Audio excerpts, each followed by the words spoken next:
number of illegal Israeli settlers in the West Bank has increased. This project has been further accelerated by the current terrorists running the Israeli government. The number now stands at roughly 700,000 settlers, all of whom have been promised by the Israeli government they can stay in these legal settlements forever, annexing Palestinian land. What's more, 2023 was the deadliest year for settler violence in history, prompting even the Biden administration to take some weak actions to try to check the rampaging settlers who face no accountability from their own government, which both tacitly and explicitly backs this entire project. In fact, part of why October 7th was so deadly and the Israeli military response so poor was because IDF soldiers had been moved from near Gaza in order to better aid and abet these violent Israeli settlers.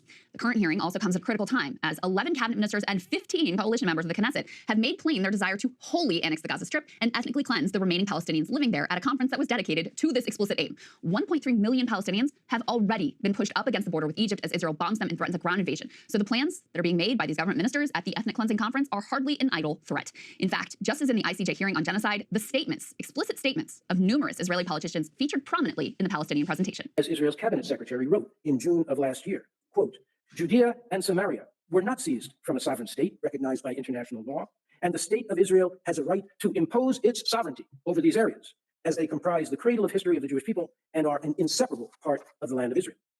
As purported legal authority, the cabinet secretary invoked the first book of Maccabees, written in the year 100 BC, chapter 15, verse 33.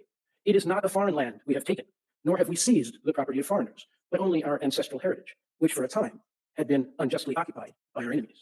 This was followed in August of last year by a message broadcast on Israel Army Radio by Israel's heritage minister. Sovereignty must be extended within the borders of the West Bank, and the most prudent way to create international recognition that this place is ours. There is no green line. It is a fictitious line that creates a distorted reality and must be erased. In September 2023, Israel's prime minister literally erased the green line in his presentation to the United Nations General Assembly. As you saw earlier, he depicted the state of Israel as extending from the Jordan River to the Mediterranean Sea, eliminating not only the green line, but all traces of Palestine. This was no oversight. It was an act of the head of government with all the attribution that it implies. The same message was delivered by Israel's finance minister in Paris 6 months earlier, when he denied the existence of Palestine and declared that Palestinians do not constitute a people. Previously, he said, quote, we are here to stay.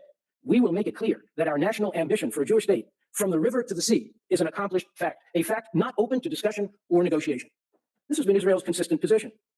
Here is the map of Israel produced by its armed forces and published by the government in 2021. One state, Israel, from the river to the sea. There is no green line. There is no Palestine. Instead, Palestine has been replaced by Judea and Samaria, which, according to Israel's highest officials, are now integral parts of the state of Israel. As these official statements and maps demonstrate, Israel makes no secret of its intention to retain permanently the entire area east of the Green Line. Whole lot